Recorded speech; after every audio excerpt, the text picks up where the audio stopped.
স্বাগত জানাচ্ছি আর টিভির মধ্যাহ্নের সংবাদে। আপনাদের সঙ্গে আছি আমি আমরিন ইফা। চলতি অর্থ বছরের 11তম এবং বিএনপি সরকারের তৃতীয় জাতীয় অর্থনৈতিক পরিষদের নির্বাহী কমিটির একনেক বৈঠক চলছে। সকালে সচিবালয়ে শুরু হওয়া এই বৈঠকে সভাপতিত্ব করছেন প্রধানমন্ত্রী ও একনেক সভাপতি তারেক রহমান। বৈঠকে দেশের অবকাঠামো ও আর্থসামাজিক উন্নয়নের লক্ষ্যে 16টি বড় প্রকল্প অনুমোদনের জন্য উপস্থাপন করা হবে। এরই মধ্যে উল্লেখযোগ্য হল পানি সম্পদ মন্ত্রণালয়ের আওতায় পদ্মা ব্যারেজ প্রকল্পের প্রথম পর্যায়। আজ প্রস্তাবিত প্রকল্পগুলোর মধ্যে 9টি নতুন, 6টি সংশোধিত এবং একটি প্রকল্পের মেয়াদ বাড়ানোর প্রস্তাব রয়েছে।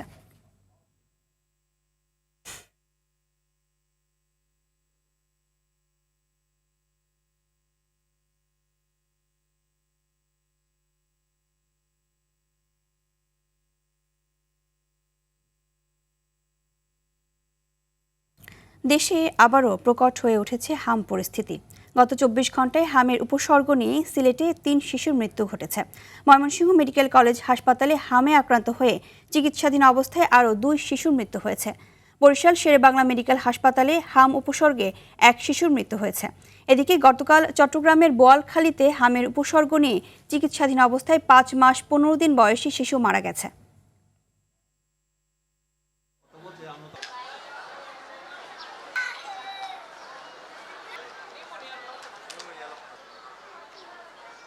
আমাদের হাম আইসোলেশন ওয়ার্ডের সর্বোচ্চ সক্ষমতা হচ্ছে আপনার 32 জন। সেক্ষেত্রে আমরা এখানে আজকে রোগীর সেবা দিচ্ছি 96 জন। এক্ষেত্রে আপনার অতিরিক্ত রোগীর চাপের কারণে আমাদের কিছুটা হিমশিম খেতে হয়। যে পরিমাণ অক্সিজেনের প্রয়োজন মোটামুটি আমরা সাপ্লাই দিতে পারতেছি, কিন্তু অতিরিক্ত ক্রিটিক্যাল যে পেশেন্টগুলো আছে অনেক সময় আইসিইউ সাপোর্টের প্রয়োজন হয়, সেক্ষেত্রে আমরা আইসিইউ সাপোর্টটা দিতে পারছি না। সেসব পেশেন্টকে আমাদের ঢাকায় যোগাযোগ করে ঢাকায় পাঠাতে হচ্ছে। হাম সংক্রমণ প্রাকৃতিক দুর্যোগের মতো হলেও সরকার অনেকটাই কাটিয়ে উঠতে সক্ষম হয়েছে বলে জানিয়েছেন স্বাস্থ্যমন্ত্রী সর্দার মোহাম্মদ সাখাওয়াত হোসেন।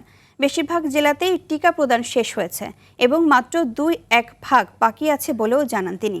সচিবালয়ে চীনা প্রতিষ্ঠান সিনোফ্যাক ফাউন্ডেশনের 3,80,000 ডোজ পোলিও ভ্যাকসিন প্রদান অনুষ্ঠানে এসব কথা জানান স্বাস্থ্যমন্ত্রী।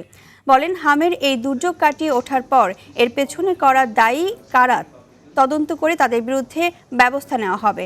আগামী জুন মাসের মধ্যে বাচ্চাদের ভিটামিন এ ক্যাপসুল খাওয়ানো শুরু হবে বলেও জানান। সরকারি টিকাদান কর্মসূচিতে সহায়তা এবং এর ইপিআই কার্যক্রমকে আরও গতিশীল করতে সহযোগী হিসেবে চীনা প্রতিষ্ঠান সিনোভ্যাক ফাউন্ডেশন সরকারকে 76,616 ভায়াল পোলিও ভ্যাকসিন দেওয়ার ঘোষণা দিয়েছে। প্রত্যেকটা ভ্যাকসিনেশন আমাদের এখন চলছে। ভিটামিন এটা একটু শর্ট আমাদের আছে, বাই নেক্সট মান্থ জুন নাগাদ আমরা ভিটামিন এ পেয়ে যাব সম্পূর্ণ, এবং আমরা বছরে যেটা প্রি ডিসাইডেড থিং 2 বার করে ভিটামিন এ দেওয়া পুষ্টির জন্য, সেটা আমরা ইনশাআল্লাহ কন্টিনিউ করব। 10 বছরের মধ্যেই মাধ্যমিক এবং 12 বছরের মধ্যে যেন উচ্চ মাধ্যমিক সম্পন্ন হয় এমন পরিকল্পনা নিয়ে এগিয়ে যাচ্ছে সরকার। মাধ্যমিক ও উচ্চ মাধ্যমিক পরীক্ষা গ্রহণে যেন সময় নষ্ট না হয় এবং সেশন জট না হয়, সে কারণে সরকার বৈঠকে বসবে বলে জানিয়েছেন শিক্ষামন্ত্রী আ.ন.ম এহসানুল হক মিলন। সকালে ঢাকা রেসিডেন্সিয়াল মডেল কলেজ অডিটোরিয়ামে অনগার্ড ওপেক্স model solar system project, Dhaka residential model college এবং ওমেরা রিনিউয়েবল এনার্জি লিমিটেডের সঙ্গে চুক্তি স্বাক্ষর অনুষ্ঠানে এসব কথা বলেন মন্ত্রী। এ সময় প্রত্যেকটি শিক্ষা প্রতিষ্ঠানে সৌর বিদ্যুতে স্বয়ংসম্পূর্ণ করার কথা জানান শিক্ষামন্ত্রী। যেন 10 বছর স্কুলিং 10 বছরই থাকে, 12 বছর স্কুলিং 12 বছরই থাকে, কোনো সেশন জট যেন না হয়, তোমরা যেন পিছিয়ে না পারো, সেই জন্য আজকে আমরা বসবো, আলোচনা করে আমরা সিদ্ধান্ত নেব। দর্শক, চট্টগ্রামের হাম সংক্রমণের বিষয়ে জানাতে আমাদের সঙ্গে সরাসরি যুক্ত হচ্ছেন সহকর্মী সাইফুল মাহমুদ।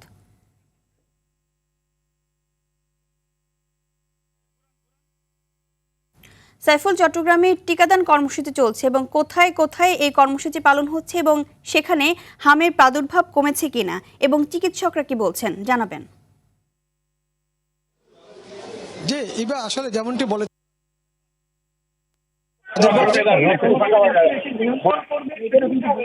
করবে সেটা কিন্তু বোঝা যাচ্ছে না। একটা বিষয় জানিয়ে রাখি, গত কালো একটা শিশু মারা গিয়েছেন হামে আক্রান্ত হয়ে, এবং তার আগেও কিন্তু একজন মারা গিয়েছিলেন, এবং যেই দুইজন গত 2 দিনে মারা গিয়েছেন তাদের মধ্যে কিন্তু একেবারে একই উপজেলার, বলখালী উপজেলার, এবং একই সাথে 12 বছর পরে তাদের ঘরে একজন অতিথি এসেছিল। সেই অতিথি কিন্তু আসলে বাবা ডাকার আগেই কিন্তু মৃত্যুবরণ করেছেন। বাবা এবং মা এই শব্দটি কিন্তু তারা শুনতে পায়নি, এবং এটা নিয়ে তাদের মধ্যে কিন্তু খুবই হতাশা প্রকাশ করেছিলেন, এবং পরিবারের মধ্যে কিন্তু একটা স্বস্তি ছিল। 12 বছর পরে একটা নতুন অতিথি এসেছিল, তারা কিন্তু খুব আনন্দ উল্লাস করেছিল। পরবর্তীতে যখন কিন্তু আসলে এই শিশুটি মারা যায়, তখন কিন্তু আসলে সেই পরিবারের উপরে কিন্তু আসলে একেবারেই যদি বলা হয় আসলে অন্যরকম একটা পরিস্থিতি তৈরি হয়েছিল।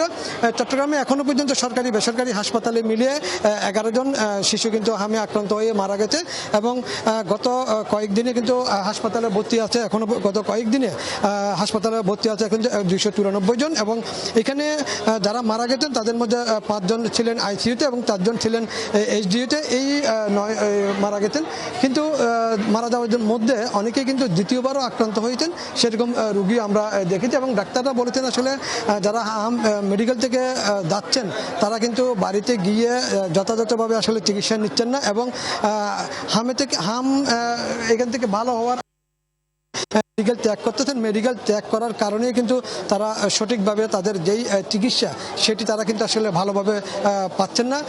যারা স্বেচ্ছায় বাড়িতে চলে যাচ্ছেন তাদেরকে কিন্তু হাসপাতাল কর্তৃপক্ষ বলছেন পরিপূর্ণ সুস্থ হয়ে যাওয়ার জন্য, এরপরও কিন্তু তারা কিন্তু আসলে সেটা রাখতেছেন না, তারা বাড়িতে চলে যাচ্ছেন।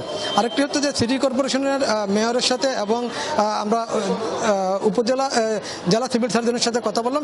আসলে 84% শিশুদের টিকা এবং বাকি যেগুলি আছে তাদেরকে 1 মাসের মধ্যে হামের টিকা দেওয়া হবে। এই টিকার কার্যক্রম কিন্তু চলমান রয়েছে। সাইফুল, ধন্যবাদ আপনাকে। সুপ্রিম কোর্ট আইনজীবী সমিতির 2026-27 মেয়াদের নির্বাচনে 2 দিন ব্যাপী ভোট গ্রহণের প্রথম দিন আজ সকাল 10টা থেকে শুরু হয়েছে, চলবে বিকেল 5টা পর্যন্ত। কার্যকরী কমিটির এই নির্বাচনে সভাপতি, সহসভাপতি, সম্পাদক, সহসম্পাদক, কোষাধ্যক্ষ এবং সদস্য হতে 14টি পদে প্রতিদ্বন্দ্বিতা করছেন প্রার্থীরা। অংশ নিয়েছেন বিএনপি, জামায়াত ও এনসিপি সমর্থিত সহ 40 জন আইনজীবী। তবে এবারের নির্বাচনে নেই আওয়ামী সমর্থিত কোনো প্যানেল। মোট 11,097 জন ভোটার তাদের ভোটাধিকার প্রয়োগ করতে পারবেন। বিএনপিপন্থী আইনজীবীরা ভোট উৎসবমুখর ও প্রতিদ্বন্দ্বিতাপূর্ণ হচ্ছে জানালেও নির্বাচন সুষ্ঠু হওয়া নিয়ে শঙ্কা প্রকাশ করেন জামায়াত ও এনসিপি সমর্থিতরা। নির্বাচনে না আসে তাদেরকে তো জোর করে আনা যাবে। তারা হয়তো মনে করেছে যে তারা নির্বাচনে অংশগ্রহণ করলে হেরে যাবে। নির্বাচন পরিচালনার ক্ষেত্রে যে 7 সদস্যের কমিটি করা হয়েছে সেখানে এক দলের পক্ষ থেকেই 6 জনকে প্রতিনিধি দেওয়া হয়েছে। এটি নির্বাচনকে সুষ্ঠু গ্রহণযোগ্য করার জন্যে আমাদের কাছে মনে হচ্ছে যে এটি একটি প্রশ্নবোধক বিষয়। বেশ কয়েকটি বারে বাংলাদেশের সেখানে শুধুমাত্র বিএনপি এবং জামাত সমর্থিত প্যানেলরা নিজেরা নির্বাচিত ঘোষণা করেছে, সেখানে কোনো প্রতিদ্বন্দ্বিতাপূর্ণ নির্বাচন তারা আয়োজন করতে দেয়নি। একই ধারাবাহিকতা আমরা ঢাকা আইনজীবী সমিতিতেও দেখেছি। দর্শক, এই মুহূর্তে সুপ্রিম কোর্ট আইনজীবী সমিতির নির্বাচনের সবশেষ খবর জানাতে যুক্ত হচ্ছেন সহকর্মী জিএম মাহমুদ। মাহমুদ, নির্বাচনের পরিবেশ কেমন দেখছেন এবং আজ কয়টা পর্যন্ত চলবে এই ভোট গ্রহণ জানাবেন?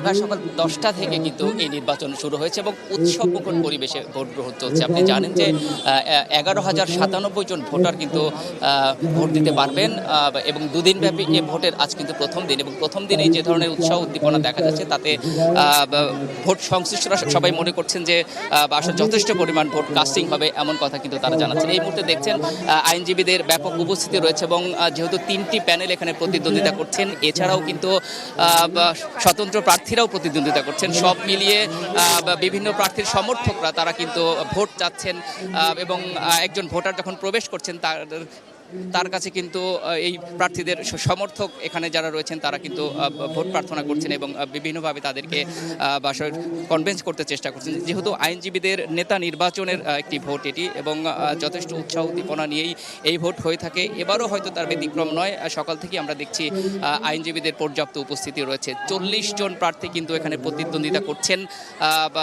11টি এখানে কিন্তু যে প্রার্থীরা তারাও কিন্তু সবার কাছে ভোট চাইছেন এবং আইনজীবীদের সাথে কুশল বিনিময় করছেন, আমরা এমন চিত্র কিন্তু দেখেছি। উপস্থিতি বেশ রয়েছে এবং আমরা ধারণা করছি যে যেহেতু প্রথম দিন, দ্বিতীয় দিনেও এরকম উৎসাহ উদ্দীপনা থাকবে।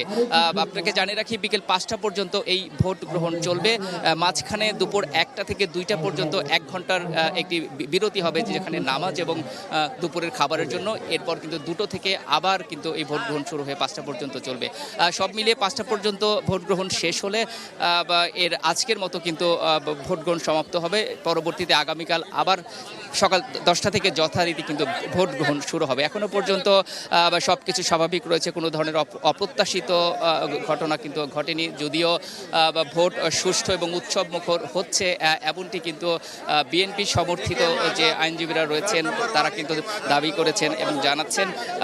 যদিও জামাত এবং এনসিপি সমর্থকরা তারা কিন্তু বলেছেন যে কিছুটা শঙ্কা রয়েছে। সব মিলিয়ে উৎসবমুখর পরিবেশ এবং কিছুটা দোলাচলের মধ্যেই কিন্তু এই ভোট গ্রহণ হচ্ছে। আশা করা যায় হয়তো 5টা পর্যন্ত ভোট গ্রহণ সম্পন্ন হলে আজকের যে ভোটের সার্বিক অবস্থা সেটি হয়তো আসলে বোঝা যাবে।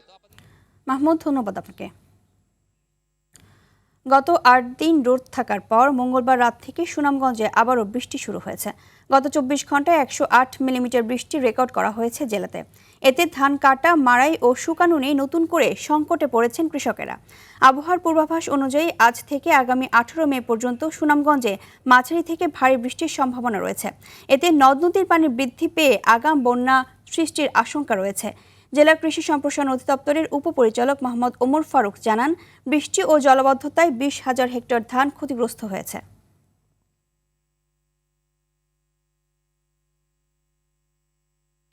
দর্শক, সুনামগঞ্জে আবারও বৃষ্টি শুরু হয়েছে। এ বিষয়ে আরও জানাতে সুনামগঞ্জ থেকে সরাসরি যুক্ত হচ্ছেন সহকর্মী বিন্দু তালুকদার। বিন্দু, বৃষ্টির কারণে ধান কাটা ও শুকানো নিয়ে কি বলছেন কৃষকেরা, জানাবেন। ধন্যবাদ দিবা। যেমনটা বলছিলেন সংবাদে, গত প্রায় 7 থেকে 8 দিন সুনামগঞ্জের আকাশে রৌদ্রোজ্জ্বল আবহাওয়া ছিল। কৃষকরা নিরাপদে ধান কাটা, মাড়াই, শুকানো সবকিছু করেছেন, খড় শুকিয়েছেন। কিন্তু গত রাত থেকে আবার মুষলধারে বৃষ্টি শুরু হয়েছে। আমরা যদি জানিয়ে রাখতে চাই এই আপনার মাধ্যমে, গত 24 ঘন্টায় সকাল 9টা পর্যন্ত 108 মিলিমিটার বৃষ্টিপাত হয়েছে। সকাল 9টার পর থেকেও বৃষ্টিপাত হচ্ছে। মাঝে মাঝে বৃষ্টির পরিমাণ বাড়ে, মাঝে মাঝে একটু হ্রাস পায়। আর একটি তথ্য জানিয়ে রাখতে চাই, এই বৃষ্টির সাথে বজ্রপাত হচ্ছে। কৃষকরা আমাদেরকে যেমনটা জানিয়েছেন যে রাত থেকেই বৃষ্টিপাত হওয়ায় সুনামগঞ্জের হাওরে ধান কাটা, মাড়াই, শুকানোর কাজ বন্ধ রয়েছে। আপনি জানেন যে ধান কাটার পাশাপাশি মাড়াই এবং শুকানোর জন্য রৌদ্রের প্রয়োজন হয়, কিন্তু রোদ না থাকায় কৃষকরা নতুন করে সংকটে। কৃষকরা জানিয়েছেন যে এমন আবহাওয়া থাকলে হাওরে থাকা যায় না, বজ্রপাতের ভয় করে। একই সাথে টানা বৃষ্টিপাত হওয়ায় যে হাওরের যে ধান কাটার সুযোগ ছিল সেটি বন্ধ হয়ে গেছে। আর কৃষকরা জানিয়েছেন যে গত কয়েকদিন রৌদ্রোজ্জ্বল আবহাওয়া থাকায় নদীর পানির সাথে সাথে হাওরের পানি হ্রাস পেয়েছিল, বিভিন্ন হাওরে ধান বেসে উঠেছিল। কৃষকরা চেষ্টা করছিলেন ধান কেটে তোলার, কিন্তু নতুন করে আবার বৃষ্টিপাত শুরু হওয়ায় কৃষকরা সংকটে পড়েছেন। আবহাওয়ার তথ্য দিয়ে জেলা পানি উন্নয়ন বোর্ডের নির্বাহী প্রকৌশলী যেমনটা জানিয়েছেন যে আগামী 18 মে পর্যন্ত সুনামগঞ্জে ভারী বৃষ্টিপাত হতে পারে। তাই তারা সুনামগঞ্জের যেসব হাওরে ধান রয়েছে, পাকা ধান দ্রুত কাটার জন্য অনুরোধ জানিয়েছেন। এবার এই ছিল সুনামগঞ্জের সর্বশেষ।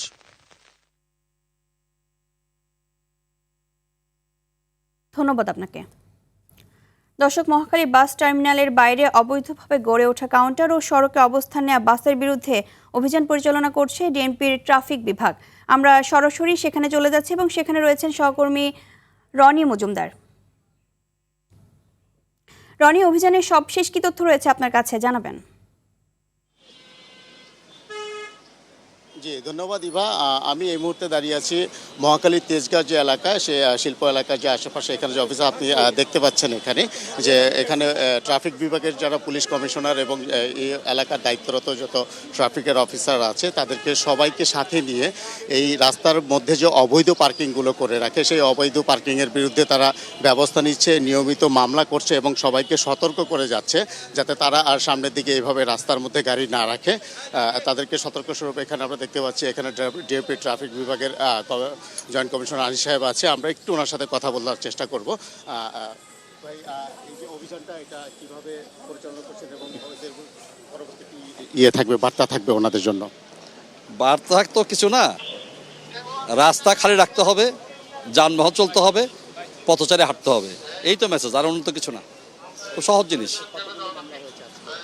মামলা তো আর আসলে আমি গণি না, ভিডিও মামলা করতেছি, তবে আমার ধারণা যে 200 মামলা তো হবেই, এর তো কমে না। এবং আজকে তো মোটামুটি সারাদিন যদি থাকি তো এই মামলা তো 1000 হয়ে যাবে। যেমনটি বলছিলেন উনি যে এই পর্যন্ত প্রায় 200-র উপরে মামলা হয়ে গেছে এবং অভিযান এটা সন্ধ্যা পর্যন্ত চলবে এবং ওনার ধারণা করছে যে প্রায় 2000-এর উপরে মামলা হয়ে যাবে। যে এখনো পর্যন্ত অভিযান চলমান আছে। এখন পর্যন্ত এখান থেকে সর্বশেষ ছিল আমার কাছে।